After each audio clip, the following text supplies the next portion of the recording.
Hello friends, welcome back to my channel Simnas football. അപ്പോൾ ഇത് ഇന്ന് ഞാൻ വന്നിട്ടുള്ളത് നമുക്ക് എല്ലാവർക്കും ഒരുപോലെ ഇഷ്ടപ്പെട്ട നല്ലൊരു ചോക്കോബാർ ഐസ്ക്രീം റെസിപ്പി ആയിട്ടാണ് കേട്ടോ.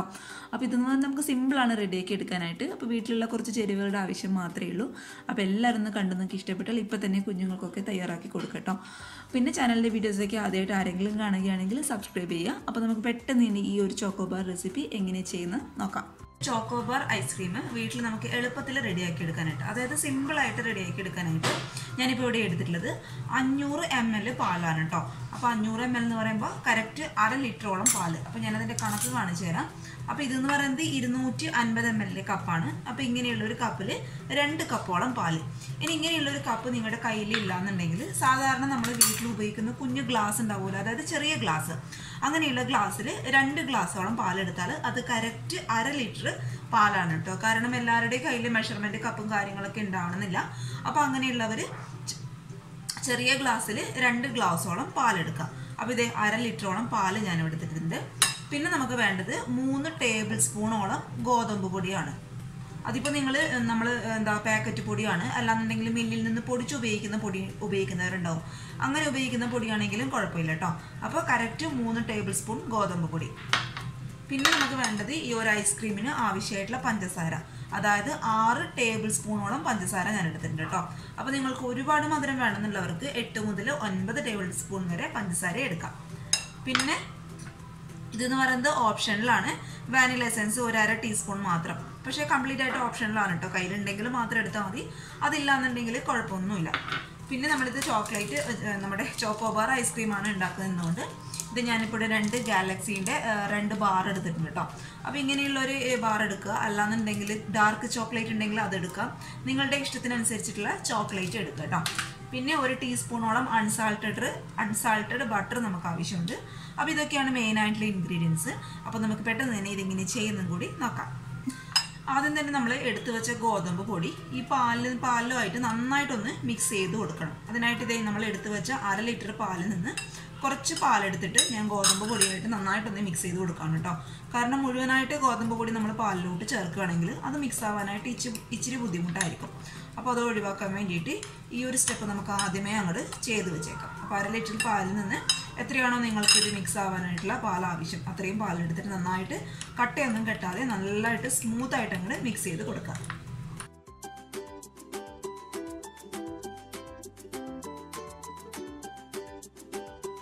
അപ്പോൾ ഇതേ ഗോതമ്പ് പൊടി കംപ്ലീറ്റ് ആയിട്ട് ഈ ഒരു പാലിൽ നന്നായിട്ട് മിക്സ് ചെയ്ത് വെച്ചിട്ടുണ്ട്. ഇനി നമുക്ക് എന്ത് ചെയ്യാം, ഈ ഗോതമ്പ് പൊടിയുടെ മിക്സ് നമ്മൾ എടുത്തു വെച്ച പാലിലോട്ട് കംപ്ലീറ്റ് ആയിട്ട് അങ്ങോട്ട് ഒഴിച്ചു കൊടുക്കാം.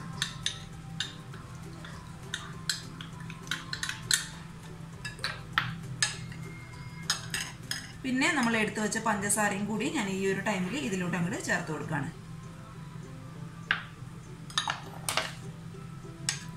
ഇനി ഇത് രണ്ടും നന്നായിട്ട് നമുക്കൊന്ന് മിക്സ് ചെയ്ത് കൊടുക്കണം കേട്ടോ. ഈ ഒരു സമയത്ത് തന്നെ പഞ്ചസാര കംപ്ലീറ്റ് ആയിട്ട് ഈ ഒരു പാലിൽ അലിഞ്ഞ് ചേരണം. അപ്പോഴേ നമ്മുടെ ചോക്കോബാറിന് നല്ലൊരു മധുരം കിട്ടും കേട്ടോ. അപ്പോൾ നന്നായിട്ട് അങ്ങോട്ട് ഇളക്കി കൊടുക്കുക. അതേപോലെ ഗോതമ്പ് പൊടിയുടെ കട്ടയൊന്നും കെട്ടാതെ നന്നായിട്ട് അങ്ങോട്ട് മിക്സ് ചെയ്ത് കൊടുക്കുക. കാരണം ചൂടാക്കി തുടങ്ങുമ്പോൾ വീണ്ടും കട്ട കൂടാതിരിക്കാനുള്ള ചാൻസ് ഉണ്ട്, കട്ട കെട്ടും കൂടുതലായിട്ട്. അതുകൊണ്ട് അത് ഒഴിവാക്കാനായിട്ട് ഈ ഒരു സമയത്തായിട്ട് നന്നായിട്ട് കട്ട കെട്ടിയിട്ടുണ്ടെങ്കിൽ അതങ്ങോട്ട് ഉടച്ചു കൊടുക്കുക കേട്ടോ.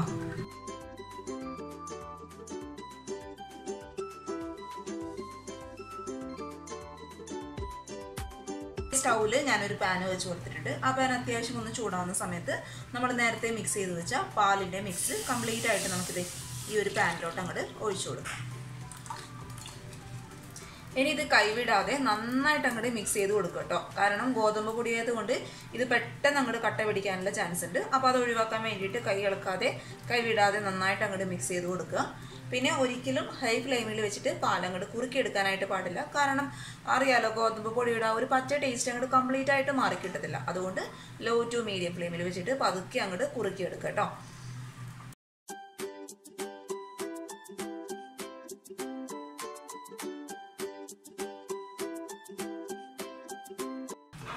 ഇത് നമ്മുടെ പാലിൻ്റെ മിക്സ് നന്നായിട്ട് കുറുകി വന്നിട്ടുണ്ട്. ഈ ഒരു പരുവത്തിലായിട്ട് വരണം കേട്ടോ. കറക്റ്റായിട്ട് ആ ഒരു ലോ ടു മീഡിയം ഫ്ലെയിമിലിട്ട് നന്നായിട്ട് അങ്ങോട്ട് കുറുക്കി കൊടുക്കുക.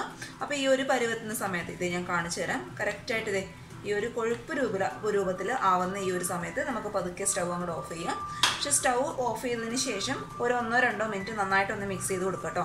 കാരണം ആ ഒരു പാനിൻ്റെ ചൂട് കാരണം നമ്മുടെ മിക്സ് പെട്ടെന്ന് കട്ട പിടിക്കാനുള്ള ചാൻസ് ഉണ്ട്. അപ്പോൾ അത് ഒഴിവാക്കാൻ വേണ്ടിയിട്ട് സ്റ്റൗ ഓഫ് ആക്കിയതിന് ശേഷവും ഒരു 1-2 മിനിറ്റ് നന്നായിട്ട് അങ്ങോട്ട് മിക്സ് ചെയ്ത് കൊടുക്കുക. അപ്പോഴത്തെ നമ്മുടെ ഈ പാൽ മിക്സിൻ്റെ ചൂടൊക്കെ അത്യാവശ്യം ഒന്ന് മാറിയിട്ടുണ്ട്. അപ്പോൾ ഇതിപ്പോൾ കണ്ടോ ഇച്ചിരി കട്ടയായിട്ടാണ് ഇരിക്കുന്നത്. അപ്പോൾ നമുക്കിതൊരു സ്മൂത്തായിട്ടുള്ള ഒരു ബാറ്ററാക്കി, അതായത് പാലിൻ്റെ മിക്സാക്കി റെഡിയാക്കി എടുക്കണം. അതിനായിട്ട് ഇത് ഞാനൊരു മിക്സിയുടെ ജാർ എടുത്തിട്ടുണ്ട്. അതിലോട്ട് നമുക്ക് കംപ്ലീറ്റ് ആയിട്ട് ഇതങ്ങോട്ട് ഇട്ട് കൊടുക്കാം. ഇത് നമുക്ക് നന്നായിട്ടൊന്ന് അടിച്ചെടുക്കണം. അപ്പോൾ അടിച്ചെടുക്കുമ്പോൾ ശ്രദ്ധിക്കുക, ഒരുപാട് നേരിട്ട് അങ്ങോട്ട് കറക്കി എടുക്കേണ്ട ആവശ്യമില്ല കേട്ടോ. ജസ്റ്റ് ഒരു 1-2 മിനിറ്റ് ഇട്ട് നന്നായിട്ടൊന്ന് വിപ്പ് ചെയ്ത് എടുത്താലും മതിയാവും. അപ്പോഴത്തെ മിക്സിയുടെ ജാറിലിട്ട് നമ്മൾ നന്നായിട്ട് അടിച്ചെടുത്തിട്ടുണ്ട്. കണ്ടോ, നല്ല സ്മൂത്തായിട്ടുള്ള ഒരു ബാറ്ററായിട്ട് മാറിയിട്ടുണ്ട് കേട്ടോ. അപ്പോൾ ഇത് കംപ്ലീറ്റ് ആയിട്ട് നമുക്കൊരു കണ്ടെയ്നറിലോട്ട് അങ്ങോട്ട് മാറ്റി കൊടുക്കാം. നമ്മൾ നന്നായിട്ട് ഇതൊന്ന് റാപ്പ് ചെയ്തതിന് ശേഷം വേണം ഫ്രീസറിൽ ഒരു 2 മണിക്കൂർ ഇത് റെസ്റ്റ് ചെയ്യാനായിട്ട് വെക്കാം. അപ്പോൾ നന്നായിട്ടൊന്ന് ഈ ഒരു കവർ വെച്ചിട്ട്, ക്ലീൻ റാപ്പ് വെച്ചിട്ട് നന്നായിട്ടൊന്ന് കവർ ചെയ്ത് കൊടുക്കുക കേട്ടോ. അല്ലാന്നുണ്ടെങ്കിൽ ഐസ് ക്രിസ്റ്റൽസ് ഇതിലോട്ട് വീഴാനുള്ള ചാൻസ് ഉണ്ട്. അപ്പോൾ അതിന് വേണ്ടിയിട്ടായിട്ട് നന്നായിട്ടൊന്ന് കവർ ചെയ്ത് കൊടുക്കുക. അതിനുശേഷം ഒരു 2 മണിക്കൂർ ഫ്രീസറിൽ വെച്ചിട്ട് നമുക്കിത് നന്നായിട്ടൊന്ന് തണുപ്പിച്ചെടുക്കാം. ഇനി ഇത് നമുക്ക് ഈ ചോക്കോബാറിന് ആവശ്യമായിട്ടുള്ള ചോക്ലേറ്റ് ഒന്ന് മെൽറ്റ് ചെയ്തെടുക്കണം. അതിനായിട്ട് ഇതേ ഞാൻ നേരത്തെ കാണിച്ചു വെച്ച് ചോക്ലേറ്റ് കംപ്ലീറ്റ് ആയിട്ട് ഞാൻ ഈ ഒരു പാത്രത്തിലോട്ട് ഇട്ട് കൊടുത്തിട്ടുണ്ട്. അതിൻ്റെ കൂടെ 1 ടീസ്പൂണോളം ബട്ടർ, അതായത് അൺസാൾട്ടഡ് ബട്ടറാണ് കേട്ടോ, അതും കൂടി നമ്മൾ ചേർത്ത് കൊടുത്തിട്ടുണ്ട്. അപ്പോൾ നിങ്ങളുടെ കയ്യിൽ ഈ ഒരു സമയത്ത് ബട്ടർ ഇല്ലാന്നുണ്ടെങ്കിൽ ഇതേ സെയിം ക്വാണ്ടിറ്റിയിൽ, അതായത് 1 ടീസ്പൂണോളം നെയ്യ് ചേർത്ത് കൊടുത്താലും മതിയാവും കേട്ടോ. അപ്പോൾ ബട്ടർ ആണെങ്കിലും നെയ്യാണെങ്കിലും ഏതിൻ്റെ ഫ്ലേവറാണ് നിങ്ങൾക്ക് കൂടുതൽ ഇഷ്ടം അതിനനുസരിച്ച് ചേർത്ത് കൊടുക്കുക. ഇനി നമുക്കിതൊന്ന് നന്നായിട്ടൊന്ന് മെൽറ്റ് ചെയ്തെടുക്കണം. അപ്പോൾ 2 രീതിയിൽ നമുക്കതൊന്ന് മെൽറ്റ് ചെയ്തെടുക്കാം. ഒന്ന് ഓവനൊക്കെ ഉള്ള ആൾക്കാരാണെങ്കിൽ ജസ്റ്റ് ഈ ഒരു പാത്രം ഒന്ന് ഓവനിൽ വെച്ച് കൊടുത്ത് 1 മിനിറ്റോളം ചൂടാകുമ്പോൾ ഈ ചോക്ലേറ്റ് നന്നായിട്ടൊന്ന് മെൽട്ടായിട്ട് വരും. അല്ല ഓവൻ ഇല്ലാത്തവരാണെങ്കിൽ നമുക്കിതൊന്ന് ഡബിൾ ബോയിൽ ചെയ്തെടുക്കണം. അതെങ്ങനെയാണെന്ന് ഞാൻ കാണിച്ചു തരാം. അതിനായിട്ട് ഇതൊരു പാത്രത്തിൽ ഞാൻ കുറച്ച് വെള്ളം വെച്ച് കൊടുത്തിട്ടുണ്ട്. ആ വെള്ളം നന്നായിട്ടൊന്ന് തിളയ്ക്കുന്ന സമയത്ത് നമ്മൾ നേരത്തെ എടുത്ത് വെച്ച ചോക്ലേറ്റിൻ്റെ ഈ ഒരു പാത്രം നമുക്കിതിൻ്റെ മുകളിലോട്ടായിട്ട് അങ്ങോട്ട് വെച്ച് കൊടുക്കാം. അപ്പോൾ ഈ ഒരു രീതിയിലാണ് നമ്മളിത് ചോക്ലേറ്റ് മെൽറ്റ് ചെയ്തെടുക്കുന്നത്. ഇതിന് പറയുന്നത് ഡബിൾ ബോയിൽ ചെയ്തെടുക്കാമെന്നാണ് കേട്ടോ. അപ്പോൾ ഇതൊന്ന് ഉരുകി വരുന്ന സമയം വരെ ഇതൊന്നും അനക്കേണ്ട ആവശ്യമില്ല. ഓട്ടോമാറ്റിക്കായിട്ട് പാത്രം ചൂടാവുന്ന സമയത്ത് നമ്മുടെ ചോക്ലേറ്റ് ഉരുകാനായിട്ട് തുടങ്ങും കേട്ടോ.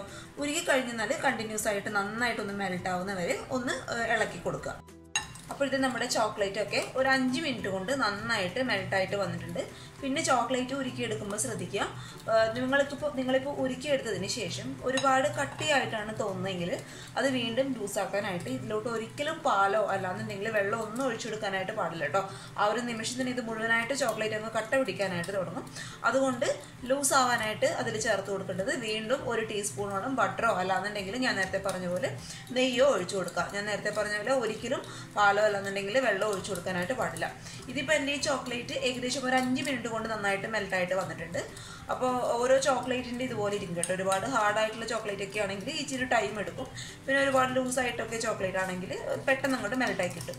ഇനി നമുക്ക് ഈ ഒരു പരുവത്തുന്ന സമയത്ത് സ്റ്റൗ അതൊക്കെ അങ്ങോട്ട് ഓഫ് ചെയ്ത് കൊടുക്കാം. അപ്പോൾ ഇത് ഞാൻ ഈ ചോക്കോബാർ ഇത് ഇങ്ങനെയുള്ള ഒരു പേപ്പർ ഗ്ലാസ്സിലാണ് കേട്ടോ സെറ്റ് ചെയ്യാനായിട്ട് പോകുന്നത്. അപ്പോൾ ഇങ്ങനെയുള്ള ഒരു ഗ്ലാസ് ഇല്ലാന്നുണ്ടെങ്കിൽ സാരമൊന്നുമില്ല, നമ്മൾ സാധാരണ വീട്ടിൽ ഉപയോഗിക്കുന്ന സ്റ്റീലിൻ്റെ ഗ്ലാസ് അല്ലാന്നുണ്ടെങ്കിൽ ചില്ലിൻ്റെ ഗ്ലാസ്, ഏത് ഗ്ലാസ് വേണമെങ്കിലും ഉപയോഗിക്കാം കേട്ടോ. ഞാനിപ്പോൾ നല്ലൊരു ഷേപ്പ് കിട്ടാൻ വേണ്ടിയിട്ടാണ് ഇങ്ങനെയുള്ളൊരു ഗ്ലാസ് എടുത്തിട്ടുള്ളത്. അതിന് നമ്മൾ ഇതേ ഞാൻ ഉരുക്കി വെച്ച്, അതായത് മെൽറ്റ് ചെയ്ത് വെച്ച് ചോക്ലേറ്റ് ഈ 2 ഗ്ലാസ്സിലും കുറച്ച് ഒഴിച്ചു കൊടുത്തിട്ടുണ്ട്. ഇനി നമുക്കതൊന്ന് റൗണ്ട് ചെയ്ത് കൊടുക്കാം. കറക്റ്റ് ആ ഒരു ഷേപ്പ് കിട്ടാൻ വേണ്ടിയിട്ട് ജസ്റ്റ് ഇങ്ങനെ ചോക്ലേറ്റ് എല്ലാ ഭാഗത്തും ആവാൻ വേണ്ടിയിട്ട് ജസ്റ്റ് ഒന്ന് ഇതുപോലെ അങ്ങോട്ട് റൗണ്ട് ചെയ്ത് കൊടുക്കുക കേട്ടോ. അതെ, ബാക്കി വരുന്ന മാവ് നമുക്ക് വീണ്ടും ഇതിലോട്ട് അങ്ങോട്ട് ആക്കി കൊടുക്കുക കേട്ടോ. അല്ലാന്നുണ്ടെങ്കിൽ അവിടെ കട്ട പിടിച്ചിരിക്കും. അതുകൊണ്ട് ബാക്കി വരുന്ന മാവ് നമുക്ക് പതുക്കെ എല്ലായിടത്തും ആയെന്ന് ഉറപ്പ് വരുത്തിയതിന് ശേഷം മാത്രം ഈ ഒരു പാത്രത്തിലോട്ട് വീണ്ടും അങ്ങോട്ട് ഒഴിച്ചു കൊടുക്കാം.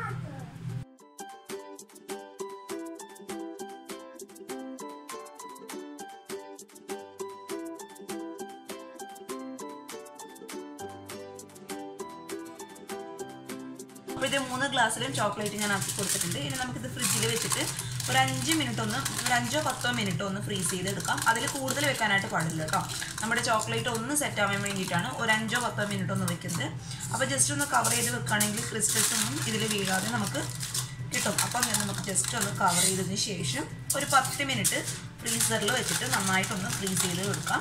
10 മിനിറ്റിൽ കൂടാൻ പാടില്ല, ജസ്റ്റ് ഒരു 5-10 മിനിറ്റ് മാത്രം. ചോക്ലേറ്റ് ഒരു 5-10 മിനിറ്റ് ഫ്രീസറിൽ കിടന്നൊന്ന് ഫ്രീസ് ആവുന്ന സമയം കൊണ്ട് നമുക്ക് നമ്മൾ നേരത്തെ റെഡിയാക്കി വെച്ച പാലിൻ്റെ മിക്സ് ചെയ്ത് നന്നായിട്ട് അത്യാവശ്യം ഒന്ന് ഫ്രീസായിട്ട് വന്നിട്ടുണ്ട്. അത് നമുക്ക് ഒന്നുകൂടി മിക്സിയുടെ ജാറിലിട്ട് നന്നായിട്ടൊന്ന് കറക്കിയെടുക്കാം. അപ്പോൾ കറക്കിയെടുക്കുമ്പോൾ ഒരുപാട് ഒന്ന് കറക്കി കൊടുക്കേണ്ട ആവശ്യമില്ല, ജസ്റ്റ് ഒരു 1-2 സെക്കൻഡ് എടുത്ത് ഒന്ന് വിപ്പ് ചെയ്ത് എടുക്കുക കേട്ടോ.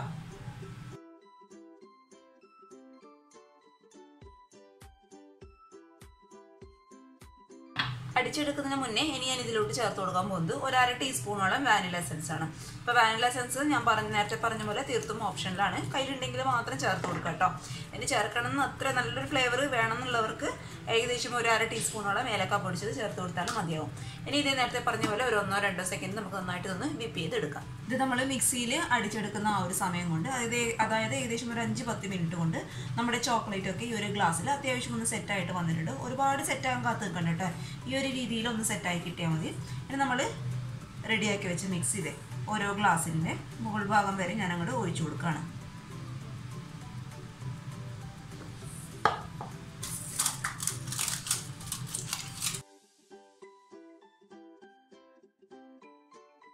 പിന്നെ ഞാൻ നിങ്ങൾക്ക് എടുത്തു പറയേണ്ട ഒരു കാര്യം, ചോക്ലേറ്റ് നമ്മൾ ആദ്യം സെറ്റ് ചെയ്യാൻ വെക്കുന്ന ടൈം എന്ന് പറയുന്നത് കൂടി പോകാൻ പാടില്ല. കറക്റ്റ് ഒരു 5-10 മിനിറ്റ് മാത്രം കേട്ടോ. ഒരുപാട് ആയിക്കഴിഞ്ഞാൽ ചോക്ലേറ്റ് ആ ഒരു ഗ്ലാസ്സിൽ തന്നെ ഒട്ടിപ്പിടിച്ചിരിക്കും, ഇതിൻ്റെ കൂടെ നമുക്കിങ്ങ് വിട്ട് കിട്ടത്തില്ല. അതുകൊണ്ട് 5-10 മിനിറ്റ് മാത്രം വെച്ചാൽ മതി.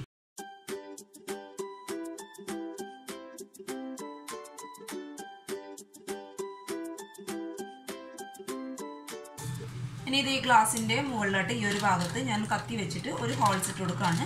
നമുക്ക് സ്റ്റിക്ക് ഇതിൽ ഇറക്കി വെക്കാൻ പാകത്തിലുള്ള രീതിയിൽ ഒരു കുഞ്ഞു ഹോൾസ് ഇട്ട്, ഒരുപാട് വേണ്ട. അപ്പോൾ നമുക്ക് സ്റ്റിക്ക് കറക്റ്റായിട്ട് ഇതിലോട്ട് അങ്ങോട്ട് ഇറക്കി വെക്കാനായിട്ട് പറ്റും. അപ്പോൾ അടുത്ത ഗ്ലാസ്സിനും കൂടി നമുക്ക് ചെയ്ത് കൊടുക്കാം.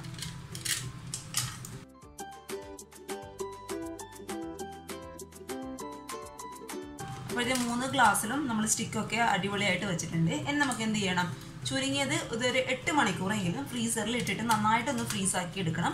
അപ്പോൾ തലേന്നൊക്കെ ചെയ്ത് വെക്കുകയാണെങ്കിൽ പിറ്റേന്ന് രാവിലെ ആകുമ്പോഴേക്കും കറക്റ്റായിട്ട് നമുക്ക് സെറ്റായിട്ട് കിട്ടും. അപ്പോൾ നമുക്ക് എന്ത് ചെയ്യാം, കറക്റ്റ് ഒരു 8 മണിക്കൂറെങ്കിലും ഫ്രീസറിൽ വെച്ചിട്ട് നന്നായിട്ട് ഇതൊന്ന് ഫ്രീസ് ചെയ്ത് എടുക്കാം. അപ്പോൾ ഇത് നമ്മൾ ഇന്നലെ ഫ്രീസറിൽ വെച്ചിട്ട് ഐസ്ക്രീമൊക്കെ നന്നായിട്ട് സെറ്റായിട്ട് വന്നിട്ടുണ്ട്. അപ്പോൾ നിങ്ങൾ ഗ്ലാസ്സിൽ അല്ലാന്നുണ്ടെങ്കിൽ നമ്മൾ വീട്ടിൽ ഉപയോഗിക്കുന്ന ചില്ലിൻ്റെ ഗ്ലാസ്സിൽ അല്ലെങ്കിൽ സ്റ്റീലിൻ്റെ ഗ്ലാസ്സിലാണ് ഐസ്ക്രീം സെറ്റ് ചെയ്യാൻ വെച്ചതെങ്കിൽ നമ്മളിത് ഫ്രീസറിൽ നിന്ന് എടുത്ത് നമുക്കിത് പെട്ടെന്ന് വിട്ട് കിട്ടാൻ വേണ്ടിയിട്ട് ജസ്റ്റ് ഇളം ചൂടുള്ള വെള്ളത്തിൽ ഒരു 1-2 സെക്കൻഡ് ഒന്ന് നമ്മുടെ ഈ ഗ്ലാസ് ഒന്ന് ഡിപ്പ് ചെയ്ത് കൊടുക്കുക കേട്ടോ. എൻ്റെ ഇപ്പോൾ പേപ്പർ ഗ്ലാസ് ആയതുകൊണ്ട് പെട്ടെന്ന് തന്നെ നമ്മൾ കൈ കൊണ്ട് ഇങ്ങനെ മുറിച്ച് കാണിക്കുമ്പോൾ തന്നെ പെട്ടെന്ന് ഇങ്ങോട്ട് പോരുന്നുണ്ട്. അപ്പോൾ ഞാൻ ഉദ്ദേശിക്കുന്നത് വെച്ചാൽ നിങ്ങൾ സ്റ്റീലിൻ്റെ ഗ്ലാസ്സിലോ അല്ലാന്നുണ്ടെങ്കിൽ മറ്റേ ഗ്ലാസ്സിലാണോ വയ്ക്കുന്നതെങ്കിൽ ജസ്റ്റ് ഒരു 1-2 സെക്കൻഡ് ചൂടുവെള്ളത്തിലൊന്ന് ഡിപ്പ് ചെയ്യുക. ഒരുപാട് സമയം ചൂടുവെള്ളത്തിൽ വെക്കാനായിട്ട് പാടില്ല, നമ്മുടെ ഐസ്ക്രീം അലിഞ്ഞു പോകാനുള്ള ചാൻസ് ഉണ്ട്. ഒന്ന് ഡിപ്പ് ചെയ്തതിന് ശേഷം ഈ സ്റ്റിക്ക് ഒന്ന് കറക്കിയെടുക്കുമ്പോഴേക്കും ഈ ഐസ്ക്രീം പെട്ടെന്ന് ആ ഒരു ഗ്ലാസ്സിൽ നിന്ന് ഇങ്ങോട്ട് വിട്ട് വരും കേട്ടോ. അപ്പോൾ എല്ലാവരും ഒന്ന് ട്രൈ ചെയ്ത് നോക്കുക, നല്ല ടേസ്റ്റി ആയിട്ടുള്ള ഐസ്ക്രീമാണ്. പിന്നെ നമ്മൾ കടയിൽ നിന്ന് വാങ്ങിക്കുന്ന ചോക്കോബാറിൻ്റെ അതേ ഒരു ടേസ്റ്റ് ഉണ്ടെന്ന് ഒരിക്കലും ഞാൻ പറയില്ല കേട്ടോ. എന്നാലും നമുക്ക് സിമ്പിളായിട്ട് റെഡിയാക്കി എടുക്കാൻ പറ്റിയ നല്ലൊരു ഐസ്ക്രീമിൻ്റെ റെസിപ്പിയാണ് കേട്ടോ. അപ്പോൾ കുഞ്ഞുങ്ങൾക്കൊക്കെ ഉള്ളവർ ഇപ്പോൾ തന്നെ റെഡിയാക്കി കൊടുക്കുക, എല്ലാവർക്കും തീർച്ചയായിട്ടും ഇഷ്ടപ്പെടുന്ന നല്ലൊരു റെസിപ്പിയാണ്. പിന്നെ ചാനലിൻ്റെ വീഡിയോസൊക്കെ ആദ്യമായിട്ട് ആരെങ്കിലും കാണുകയാണെങ്കിൽ സബ്സ്ക്രൈബ് ചെയ്യുക. പിന്നെ ചോക്കോബാർ ഐസ്ക്രീം ഇഷ്ടപ്പെട്ടവർ ഇപ്പോൾ തന്നെ വീഡിയോ ലൈക്ക് ചെയ്തോളൂ കേട്ടോ. അപ്പോൾ നാളെ ഒരു നല്ല വീഡിയോ ആയിട്ട് കാണാൻ വരെ. Thank you for watching Simnas football. By.